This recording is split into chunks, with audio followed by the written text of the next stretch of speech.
नमस्कार, आप देख रहे हैं डेमोक्रेटिक चरखा। मैं हूं आपके साथ नाजिश मेहता। आज हमारे साथ Bihar youth for child rights की फाउंडर प्रियेश्वरा भारती हैं। हम उनसे बात करेंगे। देखिए, बिहार में जिस तरह से लगातार बच्चे जो हैं वो चाइल्ड लेबर्स की तरफ जा रहे हैं या चाइल्ड अब्यूज उनके साथ काफी ज्यादा हो रहा है, उन सब मुद्दों पर अभी हम बात करेंगे प्रियेश्वरा भारती से। पहले प्रियेश्वरा ये बताएं कि आखिर BYCR जो है उसकी स्टार्ट कैसे हुई, आपके माइंड में क्या थॉट्स आए थे? BYCR का मेन मुद्दा था कि जो पार्टिसिपेशन होता है चिल्ड्रंस का या फिर एडोलेसेंट का, या जो एक तरीके से एज ग्रुप है 9 to 20 एज के बीच में, तो उनका पार्टिसिपेशन जो होता है उनके मुद्दों में, जैसे चाइल्ड राइट्स की बात करते हैं, हम एजुकेशन की बात करते हैं, चाइल्ड लेबर की बात कर रहे हैं, तो क्या इन सभी मुद्दों में उनका भी पार्टिसिपेशन है या नहीं है, उनकी कितनी भागीदारी है या नहीं है, उसको लेकर के कि उनका भागीदारी वहाँ सुनिश्चित किया जाए। इसी मोटो से BYCR को शुरू किया गया था कि जिसका मुद्दा उसकी साझेदारी और उसका बात। तो इसके साथ साथ पहले तो हम लोगों ने इसको 2018 में शुरू किया था, और पहले हम लोग एक ग्रुप ऑफ चिल्ड्रंस थे, क्योंकि उस वक्त मैं खुद भी क्लास 12th में थी और बाकी सभी जो भी मेंबर्स थे वो भी उसी क्लास में थे। और फिर धीरे धीरे ये एक तरीके से ग्रुप ऑफ यंग पीपल हो गया, और हमारा मुद्दा भी थोड़ा सा यूथ की मुद्दा, मतलब हम केवल चाइल्ड राइट्स पे ना फोकस रह के हम उन सभी मुद्दों को लेकर के चल रहे थे जो एक एज ग्रुप है 9 to 25 के बीच में, उनसे जुड़ा हुआ है। उन सभी मुद्दों को लेकर के हम ऑन ग्राउंड और ऑनलाइन दोनों तरीकों से काम करते हैं। देखिए, मेरे पास एक यूनिसेफ की रिपोर्ट है और यूनिसेफ की रिपोर्ट में ये कहा गया है कि लगभग 1 लाख से भी ज्यादा बच्चे जो हैं वो बिहार में चाइल्ड लेबर हैं, यानी कि बाल श्रम कर रहे हैं। तो उसको आप किस तरह से देखती हैं? और उसके रोकथाम के लिए तो सरकार ने कई सारे कानून भी बनाए हैं, लेकिन अभी भी बच्चे जो हैं वो बाल श्रम कर रहे हैं। हाँ, जब मैं इस मुद्दे पे लेकर के ग्राउंड पे जब काम करने हम जाते हैं तो हम देखते हैं कि बहुत सारा रीज़न होता है। चाइल्ड लेबर अगर कोई है तो उसके पीछे बहुत सारे कारण होते हैं। किसी का आर्थिक स्थिति सही नहीं होता है, इसलिए वो चाइल्ड लेबर करता है। कोई गुमराह करके लेकर के गए होते हैं, वो चाइल्ड राइट्स मतलब चाइल्ड लेबर हैं। और कोई कोई किसी का ऐसा होता है कि लाइक पेरेंट्स नहीं हैं, तो जो रिश्तेदार हैं वो उनको कहीं ऐसी जगह बेच दिए हैं या भेज दिए हैं। हाँ, उस तरीके का रहता है चाइल्ड लेबर में। तो पहले तो एक है कि पहला क्वेश्चन ये होता है कि थोड़ा सा मुझे लगता है लोगों के बीच में अवेयरनेस कम है कि अगर लोगों का जो बिहेवियर है वो किस तरीके से है, वो चाइल्ड लेबर को लेके कैसे देखते हैं। पहले तो अपने घरों में ही अगर हम अपने आसपास देख रहे हैं तो हमें उसके अगेंस्ट अगर चाइल्ड लेबर नहीं रखना चाहिए। अगर हमारे पेरेंट्स रख रहे हैं किसी ऐसी बच्ची को जो 14 या 16 साल के अंदर है और उसको एज अ वर्कर रख रहे हैं, तो हमें कोशिश करना चाहिए कि हम उस चीज़ के खिलाफ बोले या फिर अपने पेरेंट्स को अवेयर करवाएं कि ये चाइल्ड लेबर है, ऐसा नहीं करे। तो पहला तो ये है कि अवेयरनेस की कमी है। हम अपने आसपास इस चीज़ को रोक सकते हैं पर हम नहीं रोक पाते हैं, या फिर हमें खुद भी नहीं पता होता है, तो हम भी वो जो लोग हैं आसपास वो भी नहीं रोकते हैं। तो पहले तो लोगों का इन्वॉल्वमेंट इसमें ज़रूरी है। और दूसरा कि अगर बच्चा आर्थिक स्थिति की वजह से कर रहा है चाइल्ड लेबर, तो अगर वो काम ना करे अपने पेट को भरने के लिए, तो वो क्या करे? तो उसका ऑप्शन गवर्नमेंट या CSOs, जो भी सिविल सोसाइटीज है, उनको उस तरफ काम करना चाहिए कि केवल रेस्क्यू करने से नहीं, हाँ, केवल रेस्क्यू करने से नहीं होता है। आप दूसरे जगहों से या जिलों से या फिर स्टेट से जो कंपनियां हैं उसमें से आप बच्चे को वापस ला रहे हो, लाने के बाद उन्हें प्रॉपर एजुकेशन मिले, उनका कैरियर आगे कैसा हो और वो अपना पेट पाल सके, वो ये चीज सुनिश्चित किया जाए। सेक्सुअल अब्यूज को लेकर आपकी क्या राय है? बच्चों में जिस तरह से अभी सेक्सुअल अब्यूज के केसेस लगातार बढ़ रहे हैं, तो क्या बच्चों को या माँ बाप को अपने बच्चों को गुड टच और बैड टच के बारे में बताना चाहिए? हाँ, सेक्सुअल अब्यूज का माँ बाप से लेकर के स्कूल तक का इसमें भागीदारी है।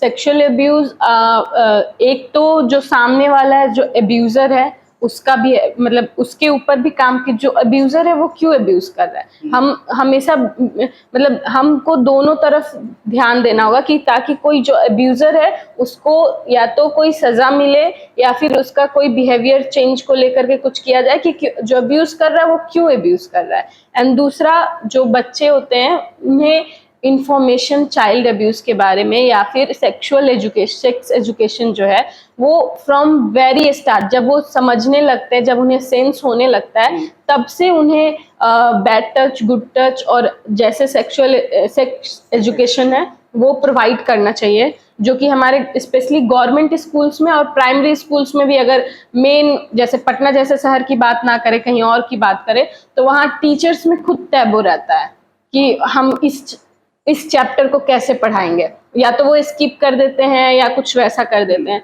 तो ये सुनिश्चित किया जाए कि कुछ ऐसा ट्रेनिंग हो जिसमें टीचर्स स्किप ना करें, ये बताना है। लेकिन अभी देखा गया है कि बिहार में जो सेक्स एजुकेशन है उसको लेकर काम नहीं हो रहा है, ठीक है, तो किस तरह से सरकार को चाहिए कि एक सब्जेक्ट जो है वो, एक पार्टिकुलर सब्जेक्ट जो है वो स्कूलों में इम्प्लीमेंट करवा पाए, उसके लिए क्या करना चाहिए? वही एक स्ट्रिक्टनेस होना चाहिए। दूसरा, जिस तरीके से हम मोरल साइंस पढ़ाते हैं, मोरल साइंस तो रेगुलर पढ़ाते हैं, इन्वायरमेंटल साइंस अब पढ़ाएंगे, इन्वायरमेंटल जो क्लाइमेट चेंज का जो स्टडी है उसको लेकर के भी बहुत हो रहा है कि सिलेबस में रेगुलर बेसिस पे पढ़ाया जाए। सेम वैसे ही फ्रॉम 1 to 12 या फिर इन कॉलेजेस भी, क्योंकि लाइक सेक्स एजुकेशन का भी एक वो होता है कि कब कितनी जानकारी देनी है। जब हम कॉलेज में जाते हैं उस वक्त जो हम इंफॉर्मेशन लेंगे वो अलग होगा, जो हम स्कूल में इंफॉर्मेशन ले रहे हैं वो अलग होगा। स्टेप वाइज स्टेप, हाँ, स्टेप वाइज स्टेप एक कंपलसरी सब्जेक्ट के रूप में होना चाहिए। देखिए, एक और यूनिसेफ की रिपोर्ट है जिसमें बताया जाता है कि बच्चे जब पैदा होते हैं उस दौरान 75,000 बच्चे जो है वो स्टार्टिंग के 1 मंथ में उनकी मृत्यु हो जाती है ड्यू टू कुपोषण या फिर माल न्यूट्रिशन, आप उसको कह सकते हैं। तो आखिर क्या वजह है कि बिहार के बच्चों को वो कुपोषण जो है, पोषण पूरी तरह से पर्याप्त मात्रा में नहीं मिल पाता है? एक तो वही अवेयरनेस की कमी कि क्या डाइट होना चाहिए, ये पेरेंट्स को भी नहीं पता है प्रॉपरली। अगर हम बिहार की बात करें तो यहाँ ज़्यादातर तादाद जो है मिडिल क्लास है या फिर उनसे नीचे की जो है, तो वो लोग क्या सक्षम है, एक तो प्रॉपर डाइट जो जो चाहिए होता है वो डाइट नहीं फॉलो हो पाता है, और उसके अलावा जो फैमिली है वो कितना सक्षम है ये भी एक होता है। और दूसरा, अगर जिस हॉस्पिटल या वहाँ की जो आंगनबाड़ी है, आशा वर्कर्स हैं, उन लोगों को लेके फ्रिक्वेंटली, मतलब अगर कोई योजना आती है, माल न्यूट्रिशन को लेके भी बहुत सारी योजनाएं हैं, बस वो योजना कितना कंटिन्यूटी में चल रहा है, वो उसका इम्प्लीमेंटेशन कितनी हो रहा है, हाँ, वो बहुत इंपॉर्टेंट है। तो कहीं ना कहीं हम लोग वहाँ लैग कर जाते हैं। योजनाएं होती हैं पर इम्प्लीमेंटेशन रेगुलर। अभी आप लोगों ने, या फिर एक कैंपेन चल रहा है पास द पेन, आखिर वो है क्या, पहले तो वो बताएं। पास द पिन खुद से पूछे से रिलेटेड है। खुद से पूछे एक ऐसा कैंपेन है जो महिलाओं के देखभाल को लेकर के बात करता है और डिग्निफाइड हेल्थ केयर सर्विसेज उन्हें मिले जब वो किसी स्वास्थ्य केंद्र पे जाती हैं या किसी गवर्नमेंट हॉस्पिटल में जाती हैं या प्राइवेट हॉस्पिटल में जाती हैं या घर पे भी अगर रह रही हैं, तो उनको जो स्वास्थ्य सेवाएं हैं वो मिले, डिग्निफाइड मिले। क्योंकि हम लोग ये देखते हैं कि बहुत बार ऐसा होता है कि अगर किसी का, मेरी एक दोस्त ने शेयर किया कि वो अपने डॉक्टर के पास स्किन दिखाने गई थी एंड उसकी डॉक्टर ने, उसकी शादी होने वाली थी एंड डॉक्टर का उसका फेस देख के, फेस का ग्लो एंड कुछ पिंपल्स उसको बहुत हो रहे थे, वो देख के जो डॉक्टर ने वो ये जज कर लिया कि she is already in physical relationship other than, मतलब जिनसे उनका होने वाला है शादी, उनसे ना होकर के वो किसी और से पहले फिजिकल हो गई है। ऐसा on the basis of pimple और फेस उन्होंने फिजिकल अपीयरेंस पे उन्होंने जजमेंट कर दिया। तो लाइक दिस, आपके पास हम अपना ट्रीटमेंट करवाने आए हैं, आपको मेरा ट्रीटमेंट करना है, आपको ना कि मेरा जज करना है या कैरेक्टर असाइन करना है।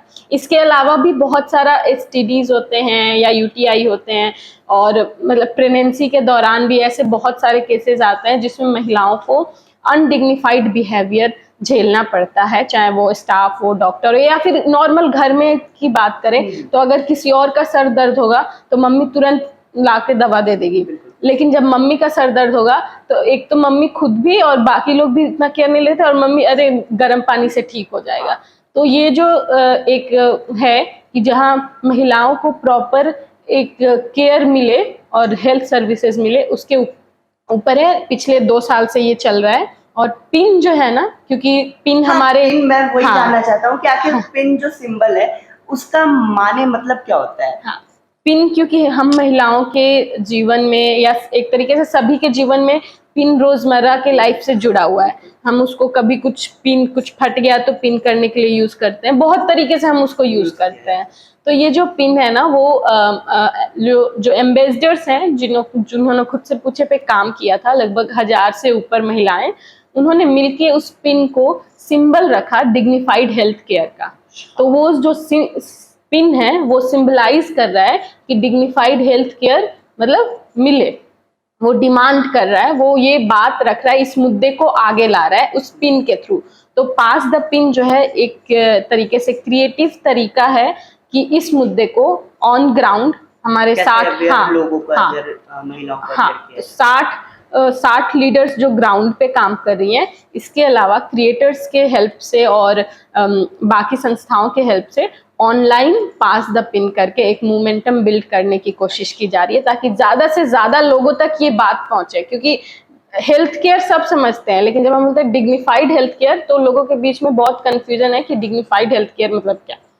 मेरा एक सवाल है प्रियेश्वरा, बिहार में पीरियड्स को बहुत बड़े टैबू की तरह देखा जाता है कि मतलब लड़कियां हो या लड़के हो उस मुद्दे पर बात नहीं करते हैं।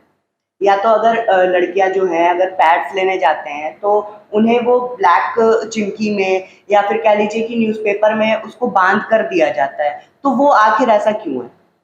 जब हम लोग जाते हैं पीरियड्स को लेके ग्राउंड पे काम करने, तो एक बार हम लोग पीरियड ड्राइव कर रहे थे और हम लोग फ्री में पैड्स दे रहे थे।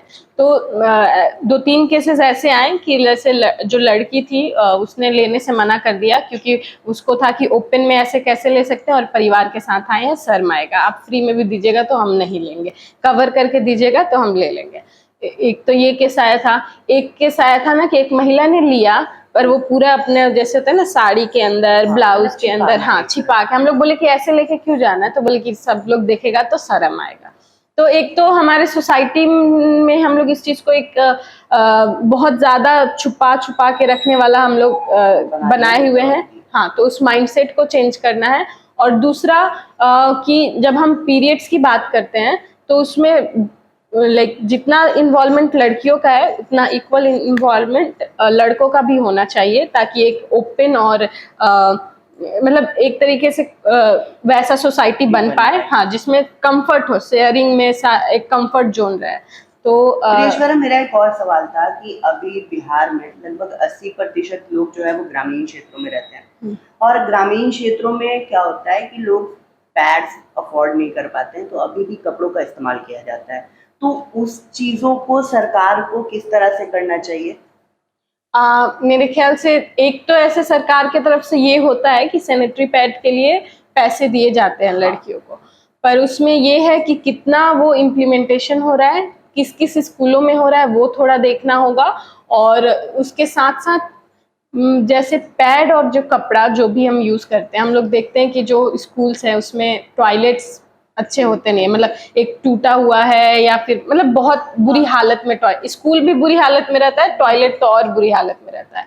तो वहां पे हमको लगता है कहीं ना कहीं पीरियड से रिलेटेड मेंस्ट्रुअल हाइजीन मैनेजमेंट जो है ना, वो मिसिंग है। मतलब हम ये तो बोलते हैं कि आप पैड यूज करो या आप कपड़ा यूज करो, लेकिन उसका डिस्पोजल कैसे करना है, उसको फेंकना कैसे है, या फिर अगर कपड़ा यूज कर रहे हैं तो कितनी मतलब किस किस तरीके से आप उसको यूज करेंगे तो वो हार्मफुल नहीं होगा, ये सारा चीज भी इंक्लूड होना चाहिए। अगर सेशंस होते हैं पीरियड्स पे, जैसे मैं क्लास 6 में मेरा सेशन हुआ था जब मैं क्लास 6 में जा रही थी, तो बहुत सारी लड़कियों से भी मैंने सुना है कि एक सेशन होता है कभी कभी, अगर स्कूल बहुत अच्छा है या अवेयर है तो एक सेशन वो करवाता है कि लड़कियों को पीरियड्स होने वाला, तो उसी टाइम पे इस चीज को भी रेगुलर, ऐसे नहीं कि साल में या 5 साल में एक बार, नहीं, रेगुलर बेसिस पे हर क्लास में ये चीज बताना चाहिए कि किस तरीके से पीरियड हाइजीन को हम मेंटेन कर सकते हैं। चलिए, बहुत बहुत शुक्रिया हमारे साथ जुड़ने का प्रियेश्वरा। तो ये थी हमारे साथ प्रियेश्वरा, जो कि Bihar youth for child rights की फाउंडर है। अभी हमने बात की कि पीरियड्स को लेकर और तमाम जो पास द पिन कैंपेन चल रहा है उसको लेकर, तो आपने सुना। और आपकी इस रिपोर्ट पर क्या कुछ प्रक्रिया है वो आप कमेंट सेक्शन में जरूर बताएं। इसी तरह के तमाम खबरों के लिए आप बने रहे हमारे साथ और देखते रहें डेमोक्रेटिक चरखा। मैं हूँ आपके साथ नाज़िश मेहता। धन्यवाद। लास्ट में मैं बस ये ऐड करना चाहूँगी कि अगर आपने पास द पिन के बारे में सुना तो पास द पिन करके अपना डिमांड ऑनलाइन इंस्टाग्राम, यूट्यूब या कहीं भी पोस्ट करें और हमें टैग करें, खुद से पूछें।